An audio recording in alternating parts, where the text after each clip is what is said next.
Taib. Bismillahirrahmanirrahim. Assalamualaikum warahmatullahi wabarakatuh.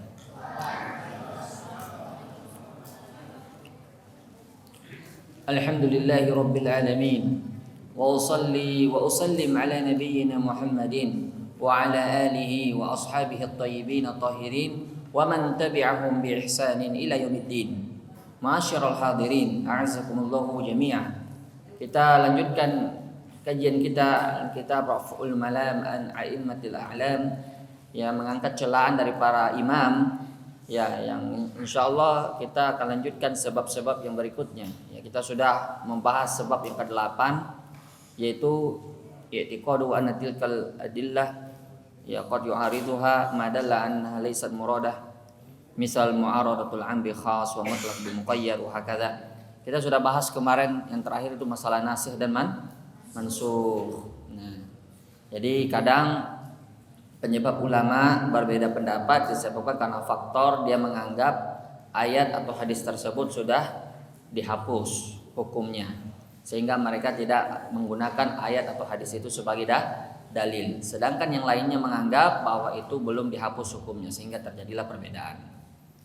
Nah, kemudian sebagaimana mereka juga berbeda, terkadang ada yang memakai dalil umum, ada sebagian yang memakai dalil khusus, sehingga terjadi perbedaan pendapat. Contohnya hukum sholat sunnah di waktu terlarang. Nabi bersabda misalnya, la sholata ba'dal fajri hatta tatlu asy-syams wa la sholata ba'dal asri hatta taghrub asy-syams. Tidak boleh sholat sunnah sesudah sholat subuh sampai matahari terbit, karena itu waktu terlarang. Pernah suatu ketika ada seorang yang ahli ibadah di masanya seorang ulama tabi'in kalau tidak salah, atau tabi'ut tabi'in, yaitu Muhammad bin Sirin. Dia sholat sunnah setelah sholat subuh. Ini saking rajinnya ibadah. Kadang orang begitu ya, saking rajinnya dia ibadah, tapi kalau kurang ilmunya kadang terjatuh pada penyimpangan. Sehingga Abdullah bin Sirin, seorang ulama, menegur perbuatan orang yang melakukan sholat sunnah ini. Ya, sholat bagus apa tidak? Bagus. Tapi kenapa dia ditegur? Karena di waktu terlarang. Sini. Berarti biar lagi bagus, tapi kalau di tata caranya sini tidak sesuai dengan yang dituntut oleh Rasulullah, tetap tercela. Pilih salah satunya. Ya.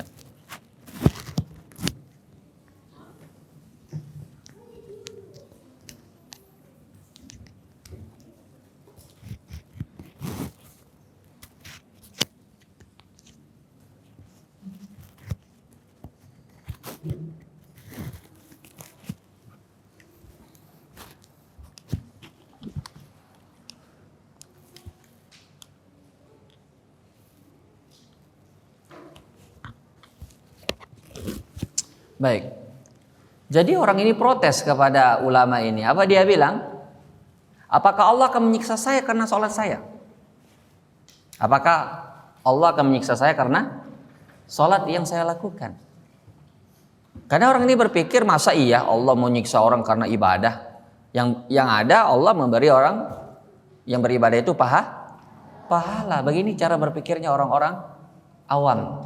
Orang awam itu yang penting ibadah mereka. Tidak berpikir mereka cocok tidak tuntunannya atau melanggar sunnah atau tidak. Itu mereka tidak paham karena mereka tidak ada ilmunya di situ. Yang penting ibadah. Di sini yang mau diluruskan oleh Abdullah bin Sirin. Ini yang mau diluruskan oleh ulama ini. Maka beliau menjawab dengan jawaban yang sangat indah. Apa kata beliau? Tidak, kamu tidak akan disiksa oleh Allah karena sholatmu, tapi kamu akan disiksa oleh Allah karena kamu menyelisih tuntunan nabimu. Sama dengan ibadah-ibadah yang lainnya yang tidak sesuai dengan tuntunan syariat. Contoh zikir jamaah misalnya. Masa iya orang dilarang zikir? Kan biasa orang itu kalau dilarang, bukan zikirnya dilarang, tapi apa? tata caranya berjamaahnya ada enggak dari Nabi contohnya? Jadi bukan zikirnya. Kalau zikirnya disuruh malah. Silakan berzikir, disunahkan berzikir, tapi tata caranya juga harus diperhatikan. Maka di dalam Al-Quran Allah mengatakan bahwa Allah hanya mau menerima suatu ibadah apabila terkumpul padanya dua syarat. Dalam akhir surat Al-Kahfi. Siapa yang hafal? Ayo, masih ada ini Super Queen supaya makin banyak gulanya antum. Ayo, siapa yang hafal akhir surat Al-Kahfi, dua syarat diterimanya ibadah? Tapi ayatnya ditanya ini, ayatnya, surah ayatnya. Ayo. Saya kasih pangkal ayatnya, faman kana yarju liqa'a rabbih.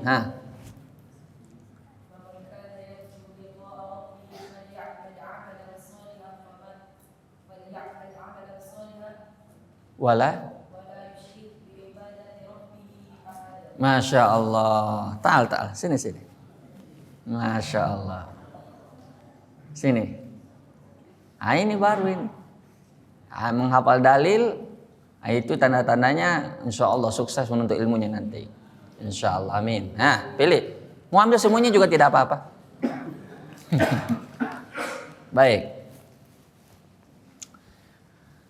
Di sini Allah mengatakan, "Faman kana yarju liqa'a rabbih falyamal amalan sholihan." Ini syarat yang pertama, amal soleh. Hendaklah dia melakukan amal soleh. Kata para ahli tafsir, yang dimaksud amal soleh di sini adalah amalan yang mencocoki sunnah Nabi, yang mencocoki tuntunan Nabi. Wala yusyrik bi ibadati rabbih ahada, dan dia tidak mempersekutukan Allah dengan sesuatu pun. Kata para ahli tafsir, yang dimaksud dengan ayat ini adalah apa? Tidak bercampur niatnya dengan selain Allah, atau ikhlas karena Allah. Kalau begitu ada dua syarat diterimanya ibadah. Yang pertama apa? Berdasarkan ayat ini, ikhlas karena Allah. Yang kedua, al-mutaba'ah li Rasulillah, yaitu mengikuti tuntunannya Rasulullah. Ya kan? Jadi dua syarat itu harus dipenuhi. Satu di antara dua syarat ini tidak terpenuhi, tidak sah amal ibadahnya, tidak bernilai pahala di sisi Allah, bahkan kadang bisa bernilai dosa. Bisa bernilai dosa besar. Maka ditinjau dari dua sisi ini, manusia dalam beramal itu terbagi 4 golongan. Golongan yang pertama, catat, siapa tahu nanti saya tanya pekan depan, siapa tahu, atau pekan depannya lagi. Ya, insya Allah.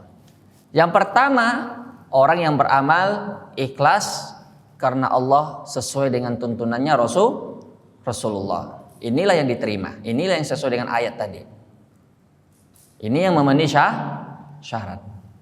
Yang kedua adalah orang yang beramal ikhlas dia karena Allah, tapi sayang tidak sesuai tuntunan Rasulullah. Ini pasti ditolak, karena Nabi yang mengatakan, man amila amalan laisa alaihi amruna fahuwa raddun, man ahdatsa fi amrina hadza ma laisa minhu fahuwa raddun, kullu bid'atin dolalah wa kullu dolalatin finnar.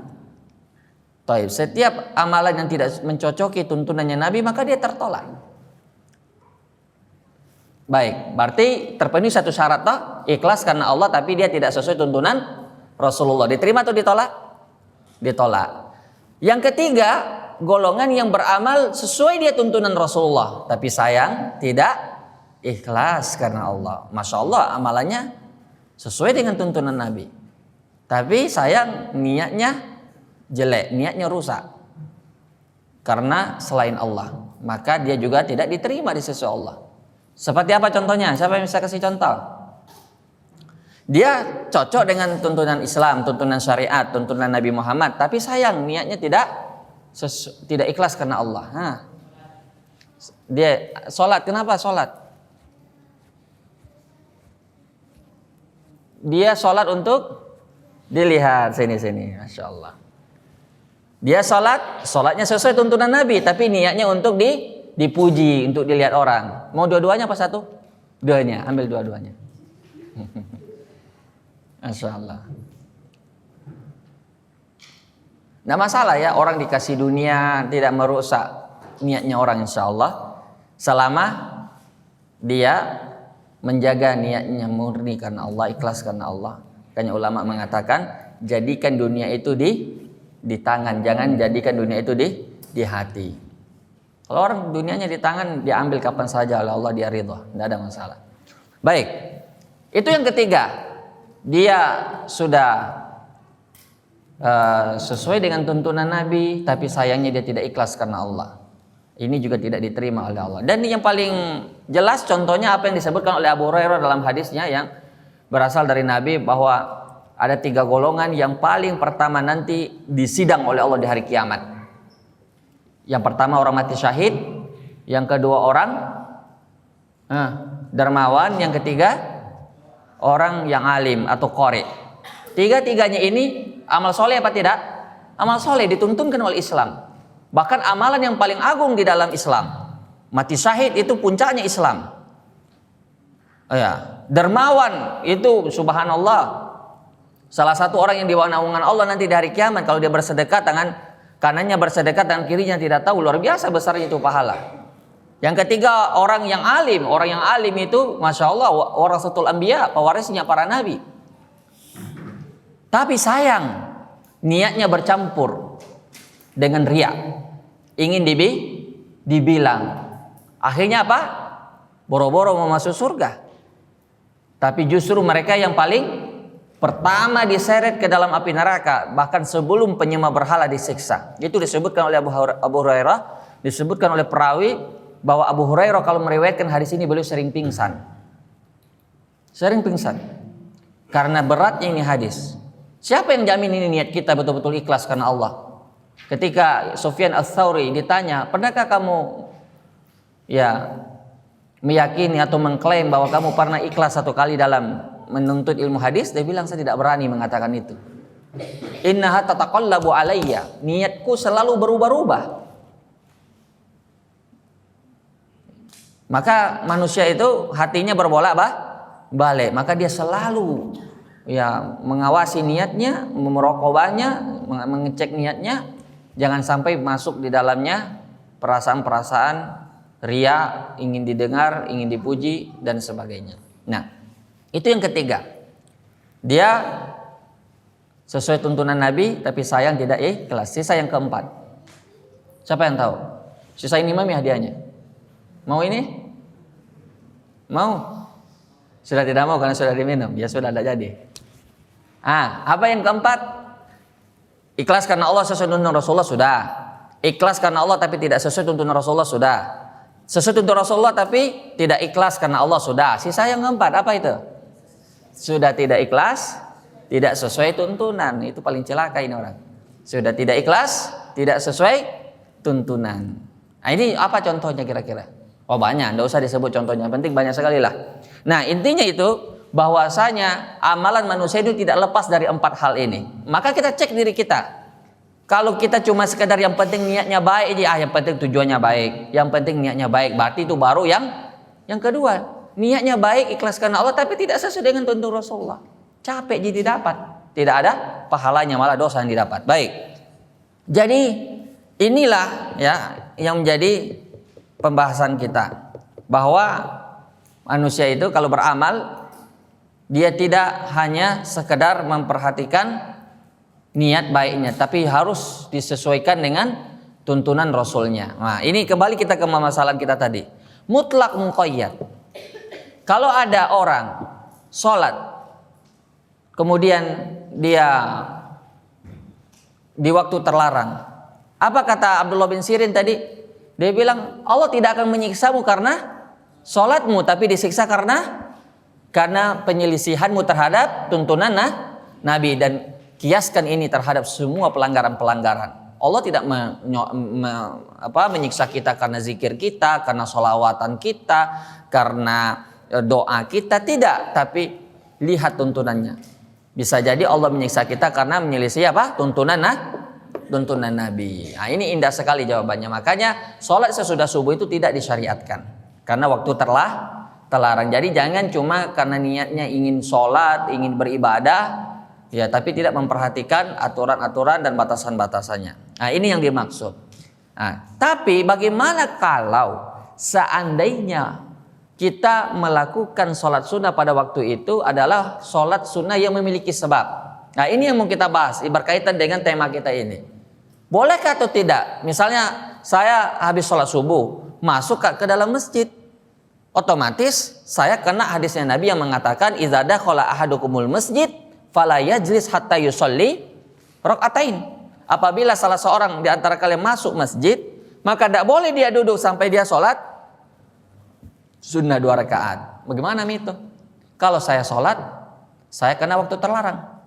Kalau saya tidak sholat, saya kena hadis ini. Disuruh ke sholat, yang mana ini? Bingung kita? Serba salah. Nah, ini dia penyebab terjadinya perbedaan pendapat ulama. Sebagian ulama berpendapat disunahkan sholat sunnah, seperti mazhabnya Syafi'i mengatakan tidak apa-apa sholat sunnah yang memiliki apa? Sebab. Makanya silakan dia sholat sunnah di waktu terlarang, yang penting jangan sholat sunnah mutlak. Seperti sholat sunnah muqayyad, misalnya sholat sunnah yang memiliki sebab, yaitu sholat sunnah wudu, sholat sunnah tahiyatul masjid, itu sholat sunnah yang diperbolehkan, diperkecualikan. Itu namanya mutlak yang ditakyid atau am mukhassas dan seterusnya, itu istilah-istilah mereka. Tapi kalau yang mutlak seperti yang dilakukan oleh orang yang ditegur oleh Abdullah bin Sirin tadi, maka itu tidak boleh. Dia sebagian sholat sunnah saja gitu, nggak boleh karena waktunya terlarang. Tapi kalau dia memiliki sebab, maka diperbolehkan. Ini pendapatnya siapa? Imam Syafi'i dan yang sependapat dengan beliau. Tapi ada juga, ini makanya kita bilang ini tempat ulama berbeda pendapat. Ada pendapat kedua yang mengatakan tetap tidak boleh, tetap tidak boleh. Karena mereka berdalil bahwasanya an-nahi muqaddam alal mubih. Orang yang nas yang melarang, dalil yang melarang lebih didahulukan daripada dalil yang membolehkan. Saya kasih contoh. Kita puasa Senin Kamis itu disyariatkan atau tidak? Disyariatkan. Hari ini hari Kamis. Puasa tadi atau tidak? Puasa, alhamdulillah. Pertanyaannya, bagaimana kalau seandainya jatuh hari raya pada hari Kamis? Boleh orang puasa atau tidak? Tidak, karena hari raya dilarang orang berpuasa. Padahal hari Kamis. Hari Kamis itu hari yang disyariatkan untuk puasa sunnah. Tapi masalahnya adalah hari raya. Maka kaidah ini berlaku. An-nahi muqaddam alal mubih. Nas yang melarang lebih didahulukan. Kalau dia persis bertepatan bersamaan, ini kaidahnya yang berlaku kata mereka. Bahwa yang melarang itu lebih didahulukan. Itu seperti contohnya tadi. Kalau jatuh umpamanya Idul Fitri di hari Kamis atau di hari Senin, maka orang haram hukumnya berpuasa. Tidak boleh puasa di hari raya. Nah, sekarang berlaku enggak ini kaidah untuk hadisnya ini? Hadis yang memerintahkan dengan hadis yang melarang. Seperti misalnya masuk orang dalam masjid tadi itu di waktu terlarang. Hadis yang memerintahkan apa? Salat tahiyatul masjid. Hadis yang melarang adalah hadis di waktu terlarang. Yang memegang kaidah ini an-nahi muqaddam alal mubih, yang melarang lebih didahulukan, maka mereka tetap melarang salat sunnah walaupun itu adalah memiliki sebab. Nah, inilah penyebab ulama berbeda. Misalnya ijtihadiyah ya nih. Tapi kalau saya pribadi lebih condong ke pendapat yang pertama. Jadi pendapat yang membolehkan sholat zawatul asbab, yang memiliki sebab, karena pernah diriwayatkan tentang sholat mayit di waktu terlarang, diperbolehkan di waktu terlarang. Baik, itu tidak usah kita terlalu panjang lebar, pembahasan ini secara rinci ada di ilmu usul fikih. Baik, kemudian yang terakhir di pembahasan kita pada pertemuan ini ya berkaitan dengan perbedaan ulama dalam masalah ijma. Ya, kalau ijma itu kan artinya kesepakatan, konsensus. Yang namanya kesepakatan itu nggak boleh dilanggar, haram hukumnya melanggar ijma. Wa may yushaqiqir rasula mim ba'di ma tabayyana lahul huda wa yattabi' ghayra sabilil mu'minin. Nah, wa yattabi' ghayra sabilil mu'minin ini adalah dari ijma. Bahwa kita, siapa yang menyelisih jalannya Rasul setelah dapat hidayah, petunjuk, wa yattabi' ghayra sabilil mu'minin, dan menyelisih ijma'nya kaum muslimin, yaitu para sahabat pada waktu itu, nuwallihi ma tawalla min wa nuslihi jahannam. Nah, baik. Sekarang apa itu ijma'? Yaitu kesepakatan, konsensus setelah Nabi meninggal. Di waktu masih hidupnya Nabi, ya itu Nabi yang jadi sumber hukum. Tapi setelah Nabi meninggal, maka terjadi ijma, kesepakatan terhadap suatu masalah yang mungkin tidak ada di zaman Nabi, di masa Nabi hidup. Seperti ijma'nya sahabat dalam masalah seorang nenek dapat jatah warisan 1/6. Itu ijma'nya sahabat. Seperti ijma'nya sahabat berkaitan dengan setiap manfaat yang diambil darinya, setiap hutang piutang yang diambil padanya manfaat, maka itu adalah riba. Kullu qardin jarra bihi naf'an fahuwa riba. Kalau misalnya kita pinjam uang 10.000 ke teman kita, terus kita gadai 100.000 terlalu sedikit, kita pinjam 100.000, lalu kita gadaikan, kita punya HP atau yang besar-besar mau lebih bagus ya. Misalnya orang tua kita di kampung, dia pinjam uang 10 juta ke seseorang. Lalu orang ini memegang sawahnya untuk jaminan. Lalu dia ambil ini manfaat dari sawahnya ini. Pas hasil panennya dia yang ambil, dia yang garap. Itu riba. Itu yang banyak di kampung-kampung biasa. Karena mereka tidak mengerti ini kaidah.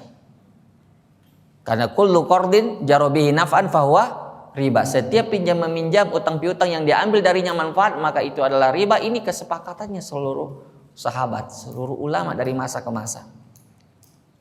Dan banyak contoh-contoh lain dari ijma. Maka dari itu tidak boleh kita melanggar ijma. Siapa yang melanggar ijma maka dia harus diluruskan. Kalau dia sengaja melanggar ijma maka dia harus diperingati. Maka ijma ini bukan hal yang gampang untuk dilanggar. Nah, ini masalahnya. Setelah tersebarnya Islam, banyak tersebarnya ulama di berbagai tempat. Ini ijma ini sulit diklaim. Kadang dia bilang ijma padahal ada perbedaan pendapat. Karena dia tidak tahu ada yang menyelisihinya. Ini yang jadi masalah. Tapi kalau diyakini bahwa itu adalah benar-benar ijma dari masa ke masa, baik itu berkaitan dengan perkara akidah, baik ijma perkara ibadah, itu tidak boleh dilanggar. Contoh dalam perkara akidah. Ijma'nya para sahabat bahwa Allah itu di langit. Tidak ada satupun ulama menyelisih, para sahabat satupun menyelisih Allah itu di langit. Ar-Rahmanu 'alal arsy istawa. Mereka berakidah, meyakini tentang ayat ini Allah itu di langit. Beristiwa di atas arsinya, di langit. Bukan Allah tidak bertempat, bukan Allah tidak di kiri, tidak di kanan, tidak di atas, tidak di bawah. Maka inilah keyakinan-keyakinan seluruh yang menyelisih ini ijma, ini harus diperingati. Makanya dibilang aliran menyimpang, kelompok sesat. Setiap yang menyelisihi kesepakatan sahabat, maka dia dibilang kelompok menyimpang. Makanya kalau antum perhatikan, banyaknya terjadi penimpangan kelompok-kelompok terutama dalam masalah akidah. Semua kelompok, ya kelompok Mu'tazilah, Maturidiyah, Jahmiyah, ya Khawarij, itu pada umumnya mereka cuma mengambil lafaz dari Al-Quran tapi tidak mengambil pemahamannya dari pemahaman sahabat. Contohnya tadi Ar-Rahmanu 'alal arsy istawa, mereka juga berdalil dengan keyakinan rusak mereka itu bahwa Allah itu ada di mana-mana. Diambil ayat lain yang mutasyabihat. Contohnya Mu'tazilah seperti Az-Zamakhsyari, ulama besarnya Mu'tazilah, dia memiliki kitab fenomenal Tafsir Al-Kasyaf. Di dalam Tafsir Al-Kasyaf itu ketika dia menafsirkan ayat tentang lantaroni, ya engkau tidak akan melihatku ya Musa, yakni ketika Musa berada di Bukit Tursina, ya wa kallamallahu Musa taklima. Musa ingin melihat Allah, tapi Allah mengatakan lantaroni, engkau tidak akan melihatku. Kata Zamakhsyari, ya ulama besarnya Mu'tazilah, itu maksudnya lantaroni litabid, lan untuk selama-lamanya sampai berlangsung ke akhirat. Berarti di surga atau di akhirat nanti orang tidak melihat Allah. Dan ini menyelisihi ijma'nya sahabat. Padahal ini kalau kita perhatikan, dia ini berdalil pakai Al-Quran, tapi terjadi penyimpangan. Jadi apanya yang salah kalau begitu? Al-Qurannya yang salah atau pemahamannya yang salah? Ya, pemahamannya yang salah karena dia menyelisih pemahamannya para sahabat.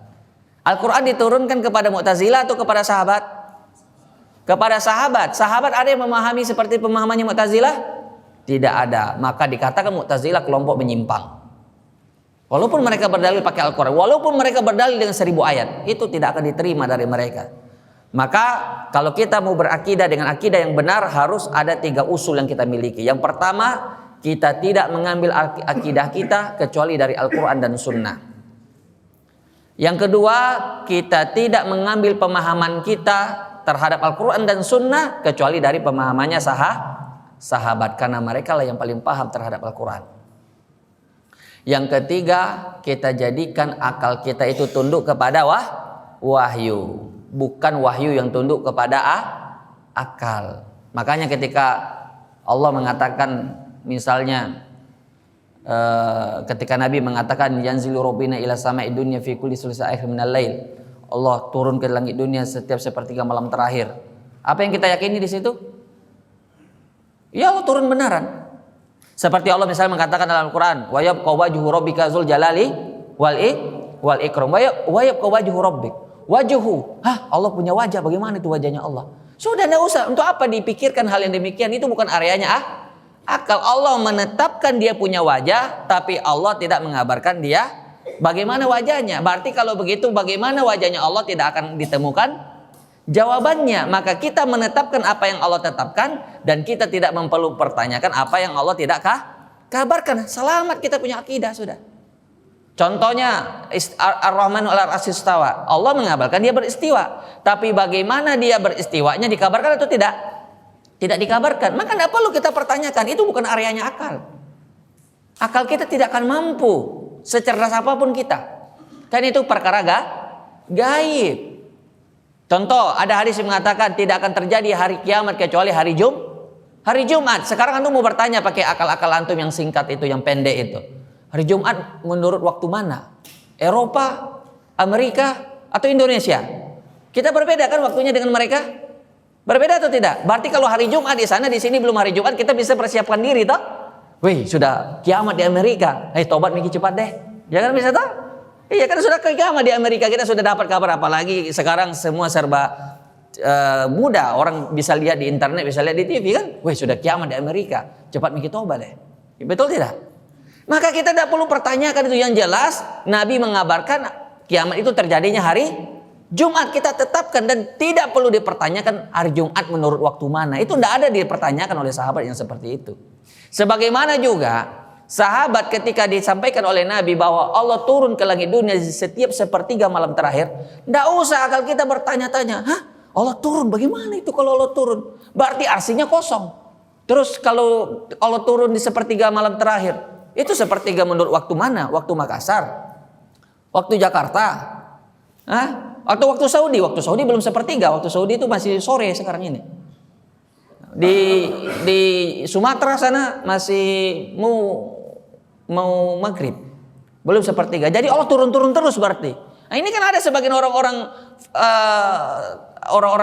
yang ahli filsafat itu mempertentangkan ini hadis. Maka kita jawab, ini area iman, bukan area akal.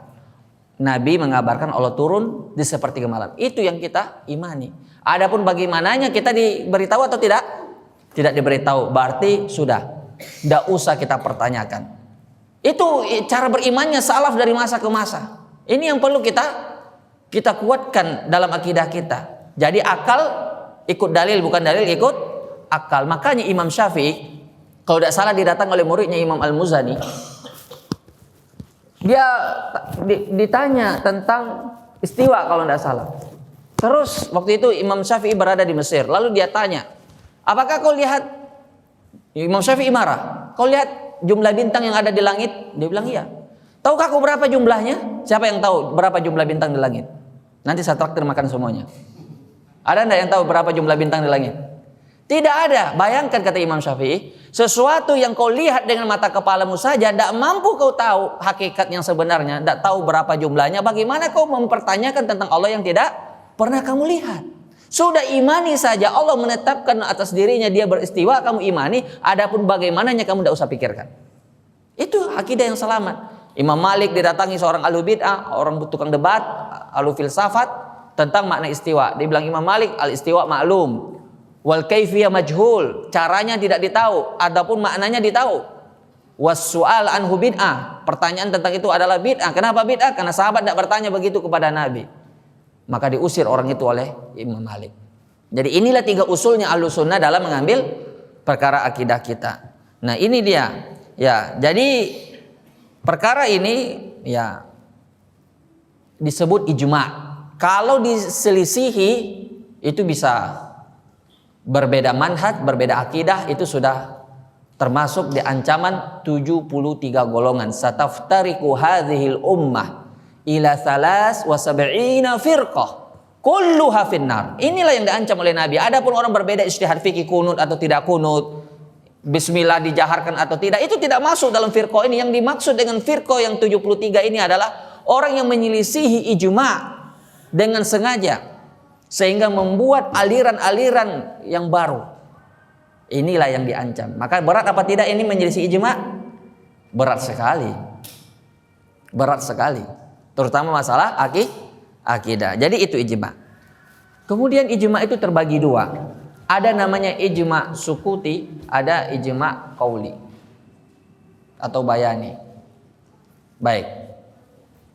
Sebelum itu saya ingin menyebutkan ada 4 sumber hukum di dalam Islam. Ya, ini pembahasan kita yang terakhir. Ada 4 sumber hukum di dalam Islam. Ada yang tahu? Yang pertama Al-Quran, yang kedua sunnah, yang ketiga ijma'. Sudah kita bahas tadi ijma'. Yang keempat qiyas. Nah, ijma' kita sudah berbicara tentangnya sedikit. Kemudian yang terakhir yaitu qiyas. Nah, qiyas ini kita mau bahas sedikit karena Al-Quran sudah kita tahu, hadis kita sudah tahu, ijma' kita juga sudah tahu. Nah, sekarang qiyas. Tapi saya sebutkan ijma' terbagi berapa tadi? Terbagi 2, yaitu ijma' bayani dan sukuti. Ijma' bayani adalah apabila semua mujtahid mengeluarkan pendapatnya, ya, yang menunjukkan kesepakatannya, baik itu menunjukkan tulisan atau dalam bentuk perkataan.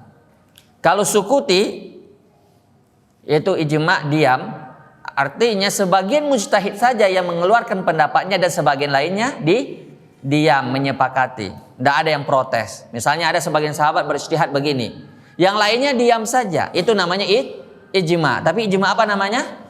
Sukuti, yaitu sebagian yang menyepakati, diamnya mereka menunjukkan persetujuan. Nah, yang terakhir yaitu qiyas.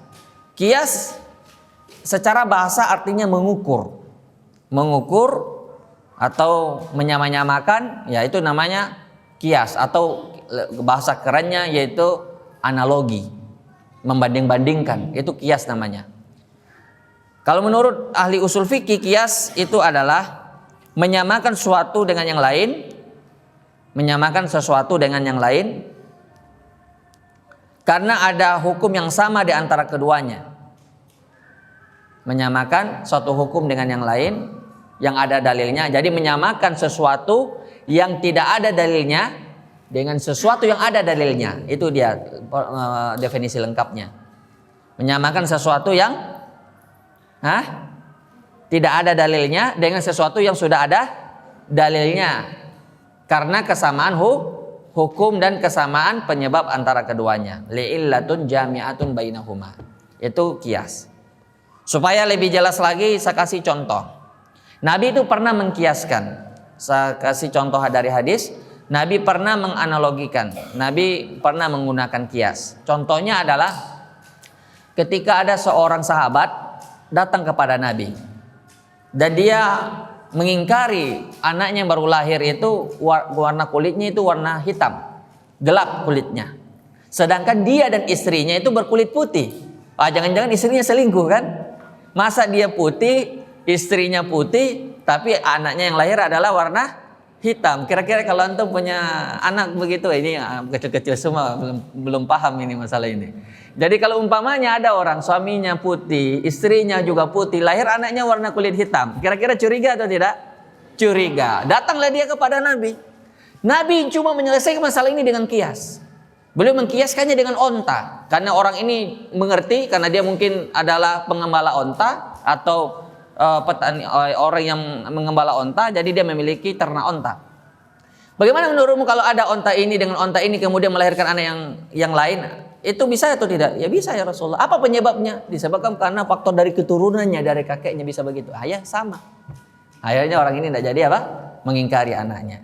Sama juga seperti Nabi Shallallahu Alaihi Wasallam mengkiaskan antara orang yang mendatangi istrinya dengan orang yang berzina. Bagaimana kiasnya? Ketika Nabi Shallallahu Alaihi Wasallam bersabda, wa fi but'i ahadikum sodaqah. Ya, fi but'i ahadikum sodaqah artinya kalian mendatangi istri kalian itu sedekah. Sahabat kaget. Ya, anak-anak kecil tidak paham ya. Ya. Wa fi but'i ahadikum sadaqah artinya kalian mendatangi istri kalian itu bernilai sedekah. Sahabat heran, kan ini setiap hari dilakukan. Terus dibilang sahabat, ayati ahaduna syahwatahu yakunu lahu fiha ajr? Apakah salah seorang di antara kami mendatangi syahwatnya dia tetap dapat pahala? Nah, lalu Nabi menjawabnya dengan kias. Apa kata Nabi? Ara'aitum law wada'aha fil haram akana alaihi wizr? Bagaimana menurut pendapatmu? Kalau seandainya dia letakkan syahwatnya itu di tempat yang haram, seperti zina misalnya, akan alaihi wizr, apakah dia dapat dosa?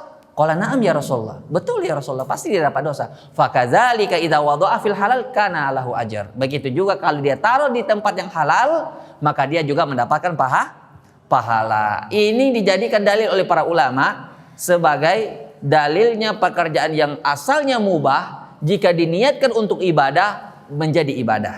Contoh perkara mubah, makan, minum, tidur, cari nafkah, mandi, buang air. Oh, banyak sekali setiap hari perkara mubah itu kita lakukan. Tapi itu tidak ada pahala, tidak ada dosa. Bagaimana caranya supaya dapat pahala? Diniatkan. Kalau kita makan, minum, tidur kita diniatkan untuk menguatkan badan kita untuk ibadah, maka bernilai pahala. Tapi kalau niat makannya cuma untuk mengenyangkan perut, cuma untuk menikmati makanan yang enak atau menghilangkan haus dan lapar, itu tidak mendapatkan pahala, sebagaimana dia juga tidak mendapatkan dosa karena hukum asalnya mubah. Tapi kalau dia diniatkan untuk hal yang baik dengan ibadah, misalnya untuk memperkuat diri, atau dia pergi mencari nafkah niatnya untuk menghindarkan diri dari meminta-minta, atau menghindarkan diri dari mencuri, atau dia niatkan misalnya mendatangi istrinya agar istri tidak terjatuh pada perbuatan zina. Itu semua bisa menyebabkan dia mendapatkan pahala. Ini dia. Nah, ini ya kias yang dipakai oleh Nabi berkaitan dengan ini. Dan akan datang lagi sedikit lagi, tapi azan dulu karena waktu sudah masuk. Sedikit lagi, insya Allah kita bahas setelah ini. Silakan azan dulu.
Baik, kita lanjutkan sedikit. Di antara hadis yang menunjukkan Nabi menggunakan kias, jadi dalil kias ini termasuk salah satu di antara 4 dalil yang menjadi kesepakatannya ulama. Di antaranya adalah hadis ketika seorang pemuda datang kepada Nabi, "Ya Rasulullah, idzan li bizina." Wahai Rasulullah, izinkan saya untuk melakukan zina. Bayangkan ini, di tengah sahabat ini Nabi sedang duduk, langsung datang anak muda minta izin kepada Nabi untuk zina. Nabi tidak marah-marah, tapi Nabi, ya itulah kecerdasannya Nabi ya. Nabi itu Masya Allah, beliau memiliki jiwa seorang murabbi, pendidik yang sangat luar biasa. Ketika ada orang Arab Badui kencing di masjid, sahabat pada marah semua, mau pukul ini orang yang kencing di masjid ini. Tapi Nabi bilang jangan, biarkan dia selesaikan dulu kencingnya. Karena kalau dikejar nanti malah berserakan kencingnya di mana-mana. Baru setelah dia selesaikan kencingnya, baru setelah apa? Setelah itu apa? Setelah itu baru dikasih tahu. Baru setelah dikasih tahu, dia orang Arab Badui ini menerimanya dan dia bilang tidak ada ya yang lebih baik cara mendidiknya daripada Nabi. Nah, sama dengan ini, Nabi tidak marah-marah sama anak muda ini. Apa kata Nabi? Apakah kamu ridho kalau itu terjadi pada ibumu, yakni orang berzina dengan ibumu, kamu mau? Dia bilang, enggak ya Rasulullah. Dengan putrimu? Enggak juga ya Rasulullah. Dengan ukhtimu, dengan saudarimu? Enggak ya Rasulullah. Sama, orang lain juga tidak ridho itu terjadi pada ibunya. Orang lain juga tidak ridho itu terjadi pada putrinya. Orang lain juga tidak ridho itu terjadi pada saudarinya. Nah, itu apa namanya? Kias. Sebagaimana orang tidak mau ya terjadi perzinahan dengan ibunya, ya sebagaimana kau tidak mau orang berzina dengan ibumu, orang juga tidak mau. Orang tidak mau juga ada yang mau yang berzina dengan ibunya. Dan kau kalau berzina dengan perempuan pasti salah satu di antara 3 itu. Kalau bukan dia ibunya seseorang, kalau tidak dia adalah anak perempuannya seseorang, kalau tidak dia adalah saudarinya seseorang. Tidak ada yang ridho itu. Akhirnya tidak jadi dia apa? Berzina. Subhanallah. Kalau akal sudah tersentuh, hati tersentuh, tidak jadi. Tidak perlu dimarah-marahi. Maka Nabi pun mendoakan, meletakkan tangannya di atas dada pemuda ini, mendoakannya. Sehingga tidak ada perbuatan yang lebih dia benci pada setelah itu melebihi perbuatan zina. Menjadi sangat benci dia setelah doanya Rasulullah. Ini namanya kias. Jadi kias itu adalah dalil syar'i yang digunakan apabila tidak ditemukan nas sharih. Tidak ada dalil nasnya. Makanya ulama mengatakan la qiyas sama an-nas, tidak ada namanya kias kalau ada nasnya. Ada kias itu karena tidak ada dalil, kan tidak ada nas, maka dikiaskan dengan yang ada dalilnya. Maka rukun kias itu ada 4. Yang pertama ada far, cabang. Ada yang kedua asal, hukum asal. Yang ketiga ada namanya illah atau sebab. Dan yang keempat ada hukum yang menggabungkan antara keduanya. Supaya lebih jelas saya kasih contoh dalam suatu hadis ketika seorang wanita ya datang kepada Nabi. Ya Rasulullah, inna ummi qad matat, apa ahujju anha? Wahai Rasulullah, ibuku sudah meninggal, apakah bisa saya menghajikannya? Yani inna ummi qad matat wa lahan nazar, apa ahujju anha? Ibunya meninggal dan punya nazar untuk haji. Apakah saya boleh menghajikannya? Kalau nazar berarti itu adalah hutang. Nah, yang namanya hutang harus dibayar. Apa kata Nabi? Aro'aiti law anna li ummika dainun afa kunti qadiyatah? Bagaimana menurut pendapatmu kalau seandainya ibumu punya hutang sama orang, apakah kamu akan membayarnya? Bala ya Rasulullah. Iya ya Rasulullah. Fakadzaliki fa inna ya dainullah ahaqqu bil wafa. Begitu juga hutang kepada Allah itu lebih berhak untuk dibayar. Nah, di sini ada 4 rukun ini. Yang pertama apa tadi? Hukum asal. Hukum asalnya apa? Nah, hutang. Sedangkan cabangnya apa? Haji untuk orang yang sudah meninggal. Yang meninggal dia bernazar untuk haji. Ini hukum cabangnya. Hukum nazar haji dalam nas itu kan tidak ada dalilnya. Tapi kalau hutang ada dalilnya. Wah hutang wajib dibayar. Ini asal ini. Wah hutang wajib dibayar orang semua sudah tahu. Nabi saja tidak mau mensolati sahabat yang punya hutang 3 dirham. Itu jelas dalil tentang wajibnya membayar hutang. Itu dalil asal. Tapi dalil cabang yaitu tentang wanita yang menanyakan orang tuanya yang punya hutang haji, artinya dia bernazar untuk haji tapi keburu meninggal. Nah, ini tidak ada dalilnya dalam syariat. Nah, sehingga Nabi mengkiaskannya dengan yang ada dalilnya. Kemudian al-illah, apa tuh illah? Sebab. Sebabnya apa? Sebabnya yaitu apa sebabnya? Kalau orang berhutang?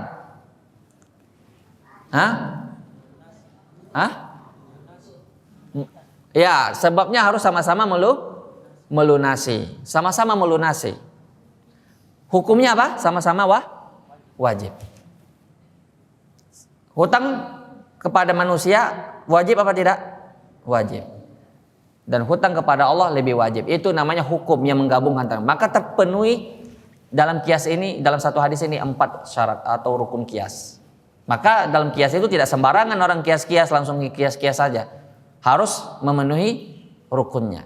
Makanya di sini terjadilah perbedaan pendapat di kalangan ulama dalam mengkiaskan antara amal ibadah yang sampai kepada mayit. Apakah bisa dikiaskan atau tidak? Seperti menghadiahkan bacaan Al-Quran kepada orang yang sudah meninggal. Sampai atau tidak? Ini jadi perbedaan.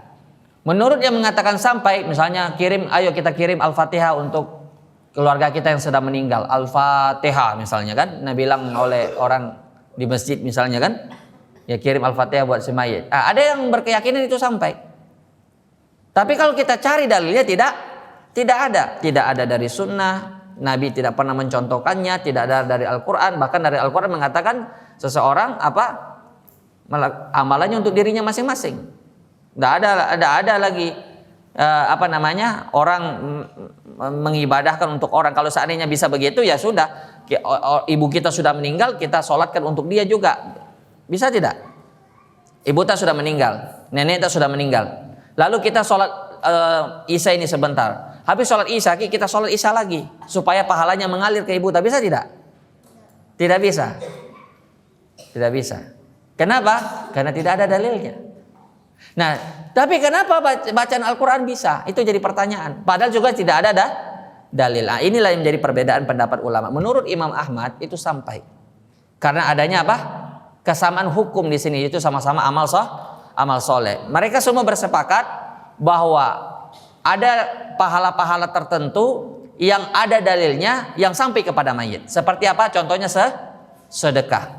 Sedekah atas nama mayit. Ada seorang sahabat datang kepada Nabi. Lalu bertanya, ya Rasulullah, saya memiliki onta dan ibu saya sudah meninggal. Apa atau sedekah anha? Bolehkah saya bersedekah atas namanya? Sampaikah kalau saya bersedekah atas namanya? Dia bilang Rasulullah sampai. Tidak ada perbedaan pendapat para ulama tentang sampainya sedekah atas nama mayit. Semua sepakat.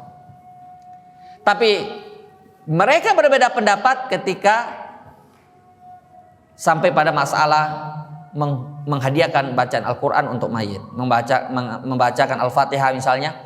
Membacakan Yasin misalnya yang banyak yang banyak dipraktekkan di negara kita. Nah ini sampai apa tidak? Ini ada perbedaan pendapat. Imam Syafi'i mengatakan tidak sampai dan beliau menolak kias dalam masalah ini. Kias ma'al farid, kias yang berbeda. Itu yang pertama. Kenapa? Karena kalau itu sampai pertama pasti ada contohnya walaupun hanya 1 kali dari Nabi SAW. Padahal banyak keluarga Nabi yang meninggal duluan. Pamannya Hamzah meninggal. Tapi Nabi tidak menghadiahkan Al-Fatihah untuknya. Anak-anak Nabi banyak meninggal duluan. Tidak ada. Nabi meninggal. Sahabat meninggal. Tabi'in meninggal. Tidak ada diriwayatkan satupun. Mereka menghadiahkan Al-Fatihah. Menghadiahkan bacaan Al-Quran untuk mayitnya mereka. Tidak ada. Nah ini jadi persoalan tersendiri. Yang kedua juga berkaitan masalah pahala. Itu adalah masalah gaib. Kita tidak tahu bahwa pahala itu sampai atau tidaknya kecuali sampai ada wahyu. Dan tidak ada wahyu yang mengabarkan bahwa membacakan Al-Quran itu sampai pahalanya. Tidak ada wahyu yang mengabarkan. Inilah pendapat mengapa kita menguatkan pendapat Imam Syafi'i dalam hal ini. Bahwa tidak disyariatkan menghadiahkan pahala berupa bacaan Al-Quran kepada orang yang sudah meninggal. Doakan saja. Sedekah atas namanya itu yang yang lebih meyakinkan, karena itu ada semua dalilnya. Adapun menghadiahkan pahala menggunakan kias, maka ini diperdebatkan oleh para ulama kita, dan pendapat yang lebih rajih, yang lebih kuatnya adalah pendapat yang mengatakan tidak sampai, karena memang syarat-syarat kiasnya tidak terpenuhi. Wallahu taala alam. Nah, inilah 4 sumber hukum yang sudah kita jelaskan tadi, yaitu Al-Quran, Sunnah, Ijma, dan Qiyas. Dan semua masing-masing sudah kita bahas masing-masing contohnya dan sebab perbedaan pendapat ulama pada hal tersebut. Nah, silakan kalau ada yang mau bertanya. Kalau tidak ada, kita cukupkan sampai di sini dulu.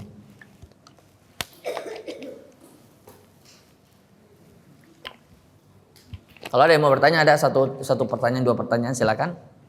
Berarti sudah dipahami semuanya? Silakan kalau ada yang mau bertanya.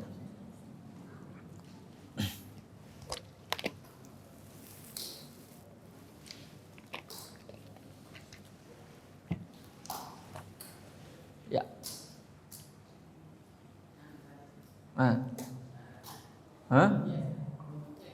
Rukun qiyas ada 4, ada asal, ada cabang, ada illah, dan ada hukum. Itu 4. Nah, apa lagi pertanyaannya?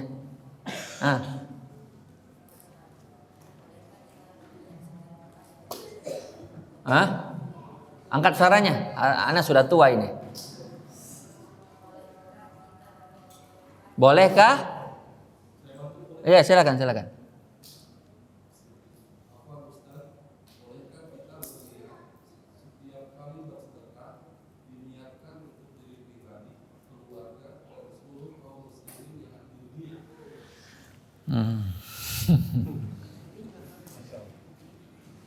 Baik. Boleh apa tidak? Ini tidak ada dalilnya. Yang ada dalilnya itu yang dilakukan Nabi itu bukan sedekah tapi kurban. Beliau meniatkan kurban untuk dirinya, keluarga, dan seluruh kaum muslimin yang belum pernah berkurban. Adapun sedekah tidak ada contohnya demikian.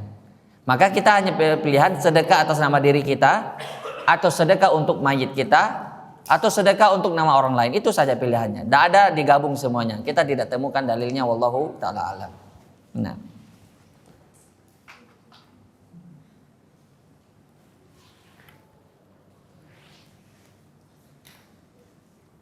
tidak ada nih pertanyaan, sudah?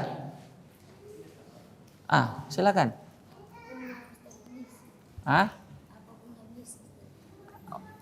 Hukumnya iblis? Apa?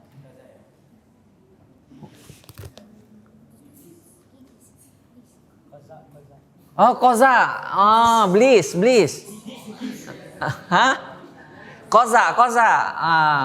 Tahu koza hukumnya koza? Baik, masya Allah. Pertanyaannya bagus. Ini anak-anak muda ini biasa ini suka niru-niru rambutnya pesepak bola. Hukum koza itu haram. Itu zaman dulu koza itu adalah ciri khasnya orang kafir dan orang-orang khawarij. Apa itu koza? Koza itu dia mencukur habis rambutnya sebagian, baru dikasih panjang sebagian. Itu koza. Bahkan ada yang dibentuk-bentuk, bentuk huruf, bentuk apa gitu. Dia kasih sampai ke kulitnya, yang lainnya dikasih panjang. Itu ciri khasnya orang kafir dan tidak boleh kita tiru. Jadi cara memotong rambut dengan cara koza itu tasyabbuh dan tidak diperbolehkan. Baik, sudah cukup ya? Masya Allah, luar biasa pertanyaan terakhir ini. Ada temannya Mbak cukur koza, dilihat.